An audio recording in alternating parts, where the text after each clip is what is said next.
अस्सलामुअलैकुम जी बच्चों, कैसे हैं आप लोग। लो जी बच्चों, आज हमारा सेकंड लेक्चर है केमिस्ट्री का। और केमिस्ट्री को हम एक थोड़े से नए अंदाज से पढ़ रहे हैं, स्लाइडें बना के और तस्वीरें बना के, ताकि जो कंसेप्ट हम पढ़ने लगे हैं वो हमें ज़्यादा से ज़्यादा अच्छा समझ आए।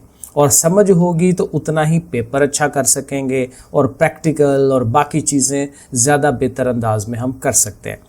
अभी जो हमने सेकंड लेक्चर में पढ़ना है, जो हमारा केमिस्ट्री का ये फर्स्ट चैप्टर है, इसमें 2-3 कंसेप्ट हैं बेसिक से। इवेपोरेशन क्या होती है, बॉयलिंग क्या है, और एक बड़ा अच्छा एक नया कंसेप्ट है सब्लिमेशन। नया तो नहीं है, पुराना ही है, लेकिन उसकी कुछ एग्जाम्पलें इसमें नहीं है। तो ये हमारा मेन टॉपिक है। मेन स्लाइड, पहले वाली स्लाइड जो है वो ये वाली है। तो इसमें क्या हो रहा है जी, evaporation, boiling and the science of sublimation.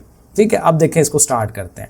सबसे पहले ये डायग्राम है हमारी। अब यहाँ पे बुनियादी तौर पे उसने डिफरेंस बताया हुआ है कि इवेपोरेशन क्या चीज़ है और बॉइलिंग क्या चीज़ है।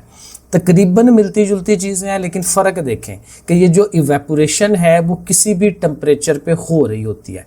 अब यहाँ पे देखें, ये जो बीकर ये वाला बनाया है, यहाँ पे देखें टेम्परेचर वो दिखा रहा है 20 डिग्री सेंटीग्रेड रूम टेम्परेचर। यानी इस टाइम आप जिस भी कमरे में बैठे हुए उस कमरे का टेम्परेचर क्या है। आपने किसी बीकर में पानी लेके, जग में पानी लेके पास कहीं रखा हुआ है, तो उसकी सतह से वेपर्स ने उठ के बाहर निकलना है, वो वेपर्स बन जाने हैं। जो पानी है उसकी सतह के ऊपर से पानी ने निकलना है बाहर, तो वो जो पानी का निकल जाना होता है वो इवेपोरेशन है। लेकिन ये रूम टेम्परेचर पे है। और मज़े की बात कि सिर्फ सतह के ऊपर से आना है उसने, नीचे से नहीं आना। और वैसे हो क्या रहा होता है कि ये बेसिकली आपको बताया था कि जो हमारे पार्टिकल्स होते हैं वो हमेशा एक दूसरे से टकराते रहते हैं। एटम्स और मॉलिक्यूल्स टकराते रहते हैं। तो उन टकराने के साथ साथ जो है, जो बिल्कुल ऊपर वाली जगह पे होते हैं, ऊपर वाली सतह के ऊपर होते हैं, तो उनको जब टकरे लगती हैं नीचे से, तो वो बाज़ का ऊपर निकल जाते हैं। ये समंदर की सतह के ऊपर से हर टाइम इवेपोरेशन होती रहती है। इसी वजह से हवा के अंदर नमी होती है, और वो नमी जो है वो ऊपर बादल बनाती है, और अल्लाह ताला ने एक वाटर का, पानी का एक सर्कल जो है वो पूरा एक बनाया होता है। तो इवेपोरेशन में क्या बुनियादी चीज़ है कि ये किसी भी टेम्परेचर के ऊपर हो रही होती है, और सिर्फ ऊपर से, सतह के ऊपर से होती है। और बेसिकली है क्या कि हमारे जो एटम्स हैं, मॉलिक्यूल्स हैं, पानी या कोई भी चीज़ है, लिक्विड है, तो उसकी सतह से उन्होंने गैस की शक्ल में ऊपर की तरफ निकल जाना, वो इवेपोरेशन है। अब वही चीज़ बॉइलिंग है, लेकिन बॉइलिंग में फ़र्क क्या है कि उसको आपको हीट करना पड़ेगा, उसको एक ख़ास लेवल तक लाना पड़ेगा। बॉइलिंग ये है कि आप उसको हीट देंगे। हीट देने से क्या होगा कि पूरा का पूरा जो पानी है या लिक्विड है वो गर्म होगा, उसकी जो काइनेटिक एनर्जी है वो तेज़ तर होती चली जाएगी, और एक लेवल आएगा कि इतनी तेज़ हो जाएगी कि वो जो पानी की हर जगह है, हर जगह, इधर से उधर से, हर जगह से, वहाँ से वो वेपर्स बनने शुरू हो जाएंगे। हर जगह से वेपर्स बनेंगे। इवेपोरेशन में वेपर सिर्फ ऊपर वाली सतह से बन रहे हैं, लेकिन हमारा जो बॉइलिंग है वो हर जगह से वेपर्स बनते हैं, इसलिए वो बबल्स बनते हैं। बबल बनने का मतलब क्या है कि ये जो नीचे वाली जगह है, यहाँ से वो वेपर बना, वो बाहर निकलना चाह रहा है, तो वो बबल की सूरत में ऊपर की तरफ आता है। तो वो हर जगह से इवेपोरेशन शुरू हो जाती है उसकी। तो ये बॉइलिंग में फ़र्क होता है। ठीक है, तो ये चीज़ें लिखी हुई हैं। देखिए ऊपर लिखा हुआ कि सरफेस एस्केप ओनली, सरफेस से एस्केप होता है, सरफेस से वो चीज़ें बाहर निकलती हैं, सतह से, और अक्कर एट एनी टेम्परेचर, किसी भी टेम्परेचर पे ये होता है। लेकिन बॉइलिंग जो है वो इंटरनल बबल फार्मेशन हो रही होती है, अंदर से बबल बनते हैं, एक उसकी एक हम करैक्टरिस्टिक बता रहे हैं। ठीक है, और ये एक ख़ास टेम्परेचर पे होता है। अब पानी का जो बॉइलिंग टेम्परेचर है वो कितना है, 100 डिग्री। तो 100 डिग्री पे जाके फिर उसके वो बबल्स और वो उसने निकलना होता है। तो ये दोनों में एक बेसिक सा फ़र्क था। अब उसी फ़र्क को हमने प्रॉपर जो है वो एक टेबल बनाया है। इस टेबल को हमें याद करना होता है। यही टेबल वहाँ पे हमारी बुक में भी बना हुआ है, लेकिन अगेन यहाँ पे ज़्यादा बेहतर अंदाज में हमने बनाया हुआ है। अब यहाँ पे देखें, उसने टाइटल दिया है द मैकेनिज्म डिकोडेड। ये जो मैकेनिज्म है उसको डिकोड करना कि उसमें क्या क्या हो रहा है। तो देखें, पहले उसके फीचर्स बनाए हैं उसने कि होता क्या है, क्या हो रहा होता है। तो पहले लोकेशन है कि ये जो इवेपोरेशन है वो किस जगह पे होगी और बॉइलिंग किस जगह पे होगी। सो देखें, इवेपोरेशन की जगह हम क्या लिख रहे हैं, सरफेस लेयर ओनली, बिल्कुल ऊपर वाली जो सतह है वहाँ पे होना है इवेपोरेशन है, अभी हमने देखा। और बॉइलिंग जो है through out the entire liquid, पूरे सारे के सारे लिक्विड के अंदर, पूरे माया के अंदर हो रहा है। नंबर 2 जो फीचर है वो है टेम्परेचर के, किस दर्जा हरारत पे होगा। तो इवेपोरेशन जो है आपको पता है कि हर टेम्परेचर पे होती है, रूम टेम्परेचर है, जिस टेम्परेचर पे भी आप बैठे हैं उसने थोड़ा ज़्यादा जो भी है उसने होते रहना होता है, ठीक है, किसी, लेकिन ज़ाहिर है बिलो ज़ीरो पे नहीं जाना, ज़ीरो से नीचे नहीं जाना उसने, ठीक है। उसके बाद बॉइलिंग जो है उसके लिए एक ख़ास टेम्परेचर चाहिए होता है, स्पेसिफिक बॉइलिंग पॉइंट जो है उस पॉइंट के ऊपर ये बॉइलिंग जो है वो होती है ये चीज़। और फीचर अगला इफेक्ट कि असर क्या होता है, असर क्या होता है। तो असर क्या है इवेपोरेशन का, बड़ी मज़ेदार बात कि प्रोड्यूसेस अ कूलिंग इफेक्ट, इसकी वजह से आपका माहौल जो है वो ठंडा होता है। पानी की जब इवेपोरेशन होती है तो पीछे से पानी ठंडा हो जाता है। आपने कभी देखा हो पुराने ज़माने में लोगों ने मटके के अंदर पानी रखा होता था, तो उसमें क्या होता था कि मटके के ऊपर से पानी निकलता जाता था और जो इवेपोरेशन है ज़ाहिर होती रहती थी, उसके मसामों में से भी होती थी, ठीक है, वो ज़्यादा इवेपोरेशन होती थी मटके से, और जब मटके से पानी निकाल के लोग पीते थे तो वो ठंडा मिलता था उनको। तो ठंडा इसलिए था कि जो ज़्यादा गर्म मालिक्यूल्स हैं वो स्केप कर गए, तो जो ठंडे हैं वो पीछे रह गए, तो पीछे से पानी आपको ठंडा मिलेगा। तो ओवरऑल इवेपोरेशन हो रही होती है, तो ओवरऑल ठंडक पैदा होती है इस प्रोसेस के थ्रू। और ये प्रोसेस देखिए पत्तों में भी हो रहा होता है, पौधों में भी हो रहा होता है, और इसलिए कहा जाता है कि जहां आप दरख्त लगाते हैं वहां पे इर्द गिर्द ठंडक पैदा होती है, ठीक है, नेचुरल एसी का काम करते हैं। और वो यही है कि उनके पत्तों से उनकी अंदर से इवेपोरेशन हो रही होती है और वो इर्द गिर्द अपने जो है वो ठंडक प्रोड्यूस कर रहे होते हैं। और जो बॉइलिंग का जो इफेक्ट है ज़ाहिर है कि वो उस तरह से कोई इफेक्ट नहीं है, उसका कोई कूलिंग इफेक्ट ज़ाहिर है नहीं आता।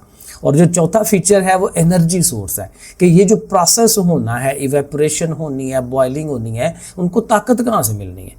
तो इवेपोरेशन के लिए कहीं ताकत कहीं और से लेनी नहीं पड़ती, उसके अंदर के जो अपने मालिक्यूल्स हैं, जो पार्टिकल्स हैं, वो आपस में टकरा के ऊपर वाली सतह से निकलते जा रहे होते हैं, तो इसलिए उसको अपने सराउंडिंग से ही लेनी होती है या अपने अंदर से लेनी होती है, ठीक है। तो ये भी देखें इंटरनल एनर्जी चाहिए होती है इवेपोरेशन के लिए, अपने अंदर की एनर्जी, ठीक है। और उसके बाद ये जो बॉइलिंग है उसके लिए आपको ज़ाहिर है एक्सटर्नल सोर्स देना पड़ेगा। अब रूम टेम्परेचर पे बॉइलिंग तो नहीं ना होनी, ठीक है, वो बॉइलिंग के लिए आपको उसको एक्स्ट्रा हीट देनी पड़ती है उस पॉइंट तक पहुंचने के लिए। जैसे पानी के लिए 100 डिग्री सेंटीग्रेड है, तो वहाँ पहुँचेंगे तो फिर उसने जो है वो बॉयल करना शुरू होना है। तो ये 4 फीचर्स हैं, उनके हिसाब से उनकी बातें जो है वो हमने बतानी है। ये टेबल बड़ा कमाल का है, इसको ज़रूर आपने तैयार कर लेना है।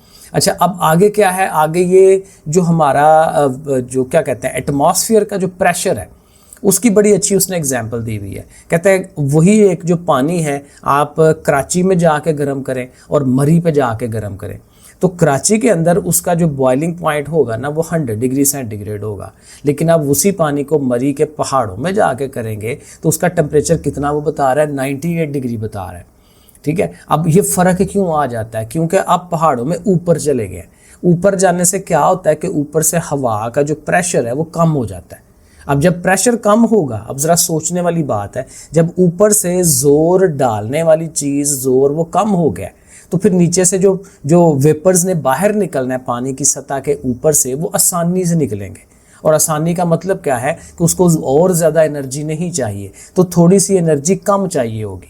और वो थोड़ा सा फ़र्क क्या बनेगा, 2 डिग्री सेंटीग्रेड का, कि 2 डिग्री सेंटीग्रेड कम टेम्परेचर देने से भी वहाँ पे बॉइलिंग हो जाएगी। तो मतलब एंड ये निकला कि जो आप हाइट पे जाते जाएंगे, एयर का प्रेशर जो है, माहौल का, एटमॉस्फेयर का प्रेशर जो है वो कम होता चला जाता है और उसके नतीजे में बॉइलिंग पॉइंट लो हो जाता है। तो ये बात उसने यहाँ पे बताई हुई है, देखिए ऊपर लिखा हुआ, lower pressure means less downward force. Lower pressure का मतलब क्या है कि नीचे की तरफ जो फोर्स है वो कम लग रही है, जो क्या कर रही होती है, ट्रैपिंग मालिक्यूल्स को ट्रैप करती है, लिक्विड स्टेट में ही रखने की कोशिश करती है। Consequently less heat energy is required, जिसका फिर रिजल्ट ये निकला कि हमें जो गर्म उसको करना होता है वो लेस एनर्जी हमें चाहिए होती है एंड सो ऑन।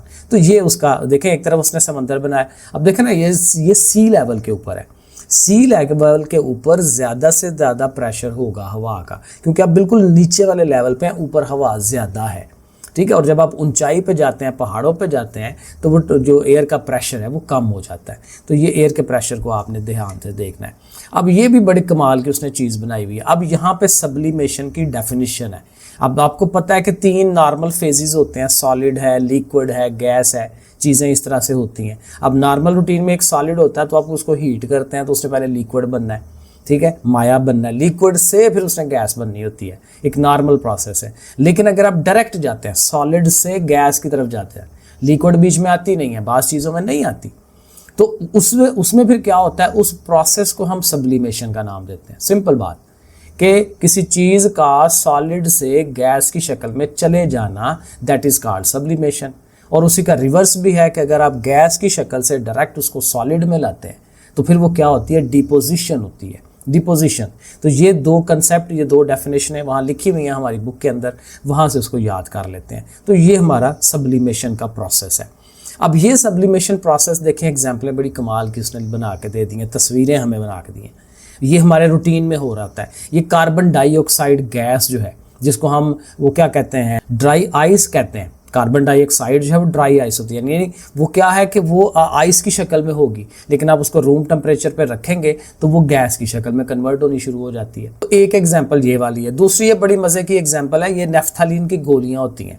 आपने देखा होगा घरों में कपड़ों के अंदर वाइट कलर की गोल गोल गोलियाँ रखी जाती हैं, ठीक है, अक्सर घरों में रखते हैं लोग। तो वो इसलिए रखते हैं कि वो इर्द गिर्द जो कीड़े मकोड़े हैं, उसकी जो स्मेल है वो कपड़ों में ना आए और कपड़ों को ख़राब ना करें, उसको खाएं ना, ठीक है, वो काट कूट के कपड़े ख़राब ना करते। तो वो क्या होता है कि इन रूम टेम्परेचर के ऊपर ही ये जो है वो गैस की शक्ल बननी शुरू हो जाते हैं। तो आहिस्ता आहिस्ता गैशियस हालत में निकलते रहते हैं और वो स्मेल फैलती रहती है, हमें नहीं आती लेकिन कीड़ों मकोड़ों को आती है, तो उस वजह से वो फिर कीड़े वहाँ नहीं आते। तो ये भी क्या हो रहा होता है, डायरेक्टली सॉलिड से गैस की शक्ल में जा रहे होते हैं। और ये एग्जांपल विंटर फ्रॉस्ट वाली के, जो हवा के अंदर जो हमारे वेपर्स होते हैं पानी के, तो वो डायरेक्टली जो है वो सॉलिड की शक्ल इख्तियार कर लेते हैं और वो बर्फ़ की शक्ल इख्तियार कर लेते हैं। तो ये रिवर्स प्रोसेस हो जाता है, ये डिपोजिशन है, ठीक है। तो ये तीनों एग्जाम्पलें, दो एग्जाम्पलें हमारी सब्लिमेशन की हैं और एक डिपोजिशन की एग्जाम्पल है जो कि उसने डायग्रामेटिकली दिखाई हुई है। और ये एक और उसकी एग्जाम्पल है कि हवा, जो हमारा कमरा होता है, तो कमरों के अंदर से जो एक अनप्लेजेंट स्मेल आती है कभी, तो उसको ख़त्म करने के लिए हमने सॉलिड चीज़ें रखी होती हैं ऐसी, जो कि अगेन उसके अंदर हमने सेंट रखे होते हैं, सॉलिड शक्ल में होते हैं, सेंट होता है। और जो ही उसने सब्लिमेशन होनी है, उसने गैसेस की शक्ल तैयार करनी है, तो वो मालिक्यूल्स जो हैं वो गैस की शक्ल में कमरे में फैलते हैं और वो बू वगैरह जो है वो ख़त्म कर देते हैं। तो ये जो है एयर फ्रेशनर इनको कहते हैं। तो ये सॉलिड वाले हैं, लिक्विड वाले नहीं है, वो जो एसेस करके तो हम उसको स्प्रे करते हैं, वो चीज़ नहीं है। ये सॉलिड शक्ल में मौजूद है, ढकना ऊपर से उतार देंगे तो वो सॉलिड जो है वो आहिस्ता आहिस्ता जो है वो फैलना शुरू हो जाता है गैस की शक्ल में, ठीक है। तो ये भी सब्लिमेशन की एक एग्जाम्पल उसने दी हुई है बुक वाली, ये सारी बुक की एग्जाम्पल हैं, ठीक है। और उसके बाद ये सब्लिमेशन की जो और अच्छी वाली जो है ये प्रिंटिंग वाली जो एग्जाम्पल है, ये उसने दी हुई है, सब्लिमेशन प्रिंटिंग। ये जितने बच्चे एक्सपोर्ट करने वाले हैं, जैसे हमारे सियालकोट में एक्सपोर्ट का बड़ा काम है, तो वो क्या करते हैं कि प्रिंटिंग करवाते हैं लोग अपनी जो शर्ट होती है, तो शर्ट के ऊपर जो खुदवाया जाता है, लिखवाया जाता है, वो पूरे के पूरा कार्टून बनाया जाता है या कोई भी चीज़ बनाई जाती है, तो उसका एक पूरा प्रोसीजर उसने यहाँ बताया हुआ। तो ये सब्लिमेशन के ज़रिए होता है। जो बच्चे एक्सपोर्ट में हैं उनको पता है सब्लिमेशन करवाई जाती है। तो इसमें क्या होता है, सबसे पहले ना जो डिज़ाइन आपने बनवाना होता है वो आप उसका प्रिंट एक निकलवाते हैं पहले, ठीक है, उतने साइज़ का प्रिंट निकाला जाता है। उस प्रिंट को देखें, ये दूसरा जो स्टेप उसने बताया हुआ है कि जी शर्ट रख बना दी है, वो प्रिंटर अब ये होता है, इसका हीटर होता है, ऊपर से सब्लिमेटर कोई चीज़ होती है, तो उसके अंदर शर्ट रख देते हैं, डिज़ाइन उसको दे देते हैं और उसको बंद कर देते हैं, प्रेस कर देते हैं, हीट होती है, तो उसके अंदर इंक होती है। तो वो जो इंक है ना, वो हीट के लगने से उसने डायरेक्टली सब्लिमेट होना है, उसने गैस की शक्ल तैयार कर लेनी है। और वो हीट की वजह से और साथ वो जो कपड़ा है, कपड़े के मालिक्यूल्स भी खुलते हैं, पोर्स खुलते हैं उसके, और वो इंक जो है वो डायरेक्ट उन पोर्स में चली जाती है। ये पक्का काम होता है, धोने से उसने उतरना नहीं होता, तो इसलिए वो उनके पोर्स के अंदर चली जाती है जब वो गैस की शक्ल इख्तियार करती है इंक, ठीक है। तो वो जब आप उसको निकालेंगे तो फिर वो पक्की हो जाती है, ठीक है, वो धुलने से निकलती नहीं है। तो ये उसको प्रेस किया जाता है इस तरह से, ठीक है। और वो ये थर्ड डायग्राम में उसने यही दिखाया हुआ है कि वो गैस की शक्ल इख्तियार करेंगे और फैब्रिक के जो पोर्स होते हैं उनके अंदर चले जाते हैं। और नंबर 4 में यही कहा हुआ है, एम्बेड हो जाते हैं। एम्बेड का मतलब कि उसके अंदर तरीन घुस जाना और वो बाहर ना निकलना उसका, ठीक है। तो ये उसकी ओवरऑल, तो ये सारा है जो हमने पढ़ा और देखा उसको, और यही सारा जो है वो बुक के अंदर है। तो बुक से अंदर से ज़रा एक दफ़ा मोटा मोटा फिर निशान लगा लेते हैं, क्योंकि हमने पढ़ तो लिया है इसको। अब देखें, ये हमारा टॉपिक था 14.4 इवेपोरेशन एंड बॉइलिंग। तो ये क्या होती है ज़रा देख लेते हैं मोटा मोटा। When water is taken in an open container, किसी खुले बर्तन में पानी रखेंगे, नॉर्मल एक्सटर्नल प्रेशर, बाहर भी प्रेशर उसका नॉर्मल है, vapours start coming out of its surface, इसकी सरफेस सतह से वेपर्स जो है वो बाहर निकलना शुरू हो जाते हैं, साइलेंटली एंड स्टेडली, यानी कोई शोर शोर नहीं करना, कोई उसने बताना नहीं है कि भाई मैं निकल रहा हूँ, ठीक है ना। तो साइलेंटली और स्टेडली बस निकलते रहते हैं, मुसलसल निकलते रहते हैं। It is shown by the decrease in the level of, और ये अगर पानी पड़ा रहे ना, तो अगर आप निशान लगा लें तो उसकी सतह ऑटोमेटिकली आपको थोड़ी नीचे होती हुई नजर आएगी। तो कहता है उससे पता चल जाता है। तो कहते हैं इट इज़ कॉल्ड इवेपोरेशन। अब ये इवेपोरेशन की डेफिनेशन नहीं है, डेफिनेशन के लिए प्रॉपर वर्ड्स होते हैं। अब यहाँ पे तो ये 3-4 लाइनें हैं बाकायदा से, लेकिन ये है कि मैंने उसको ये ब्रैकेटों में किया है कि ये प्रॉपर वो बता रहा है जी इवेपोरेशन क्या होती है। तो ये याद करने वाला यहाँ से नहीं है, मे भी आगे डेफिनेशन हो इवेपोरेशन की, वहाँ से कर लीजिएगा। आगे वो एक लाइन बता रहा है कि increasing the temperature of water increases the rate of evaporation. ये भी एक इंटरेस्टिंग फिनोमेना है जो ज़हन में रखना है कि जो आप हीट करेंगे किसी चीज़ को, तो उसकी जो रेट है इवेपोरेशन का वो बढ़ता है, ठीक है। इवेपोरेशन अगेन क्या है कि उसके अंदर से मॉलिक्यूल्स का बाहर निकलना, गैस की शक्ल में बाहर निकलना। तो हीट देने से इवेपोरेशन का रेट बढ़ता है। और आगे पूरे पैराग्राफ में वो यही बता रहा है कि जो आप हीट करते जाएंगे इवेपोरेशन तेज़ होती जाएगी, और अल्टीमेटली पूरे लिक्विड की काइनेटिक एनर्जी बहुत तेज़ हो जाएगी, और हर जगह से जब उसने बॉइलिंग पॉइंट पे पहुंच जाना है तो हर जगह से उसके जो है वो बबल्स बनने शुरू हो जाते हैं, और हर जगह से इवेपोरेशन स्टार्ट हो जाती है। उस चीज़ को हम बॉइलिंग कहते हैं। तो यहाँ पे ये बॉइलिंग है। तो यहाँ पे ना ही इवेपोरेशन की प्रॉपर डेफिनेशन है ना बॉइलिंग की, लेकिन उसने समझाया हुआ है कि क्या होता है। और ये जो टेबल मैंने आपको वैसे वहाँ से बता दिया, ये उसी टेबल को यहाँ उसने एक्सप्लेन किया हुआ है। इस टेबल को आपने याद करना है। तो ये मैंने आपको बता दिया क्या क्या उसका फ़र्क पड़ता है उससे। अच्छा, उसके बाद ये उसने टॉपिक बताया है कि एयर प्रेशर का क्या इफेक्ट पड़ता है। तो यहाँ से ज़रा देखें, rates of both evaporation and boiling, यानी एवेपोरेशन को ले लें या बॉइलिंग को ले लें, उसका जो रेट है कि कितना उसने होना है, are affected by the variation in external pressure, बाहर का जो प्रेशर है उससे वो इफेक्ट होती हैं। और ये उसने नीचे बताया हुआ है कि rate of evaporation tends to increase, वो बढ़ता है, रेट ऑफ इवेपोरेशन बढ़ता है बाय द डिक्रीज, कम होने से, इन एक्सटर्नल प्रेशर, बाहर के प्रेशर से। बाहर का प्रेशर वही एक्सटर्नल वाला, वो जो जिसको हम कहते हैं एयर प्रेशर। तो जो एयर प्रेशर अगर खुला बर्तन है, अगर बंद बर्तन है, तो उसमें भी ज़ाहिर है एक ओवरऑल उसका अपना प्रेशर पे डेवलप होगा।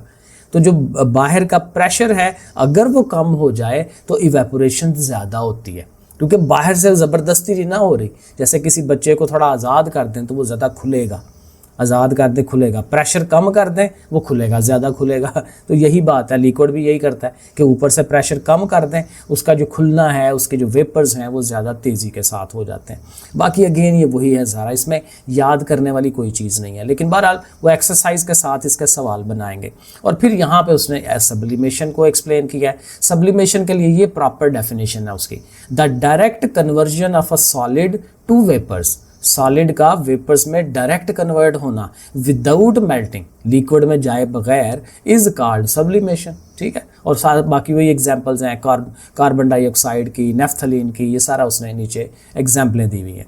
और उसी का जो दूसरा रिवर्स प्रोसेस था डिपोजिशन, वो बताया हुआ है। The process is reverse to sublimation, sublimation के उल्ट process is called deposition, where a gas changes, जहाँ पे गैस तब्दील होती है directly to a solid, solid की शक्ल में हो जाती है without going into, again liquid phase को किनारे पे रखना है, वहाँ से होके नहीं गुजरना, डायरेक्ट है, मिडल मैन को बीच में से निकाल दिया, डायरेक्ट आपस में ताल्लुकात कर लिए।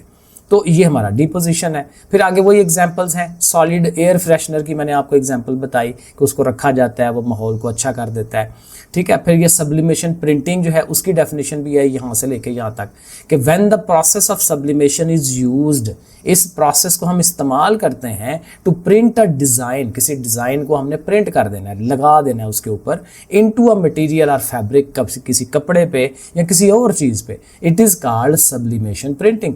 सिर्फ कपड़े कपड़े पे भी नहीं होती, और चीज़ों पे, देहाती चीज़ों पे, लकड़ी के ऊपर, किसी भी चीज़ पे हो सकती है। उसके लिए फिर अलहदा से प्रिंटर्स आपको बनाने पड़ेंगे ना, जिन्होंने हीट देनी है और वो करना है। तो होती हैं ऐसी चीज़ें, कमर्शियल लेवल पे बहुत काम अब ज़ाहिर इन चीज़ों पे हो रहा होता है। तो ये अगेन ये उसी का प्रोसेस समझाया हुआ है, मैंने आपको बता दिया कि वो किस तरह से होता है। तो यहाँ तक हमारा ये टॉपिक हो गया। नेक्स्ट इंशाल्लाह हम करेंगे kinetic theory and the gas laws, और फिर देखते हैं कि ये कहाँ तक होता है। ठीक है जी, ओके, फिर अल्लाह हाफिज़।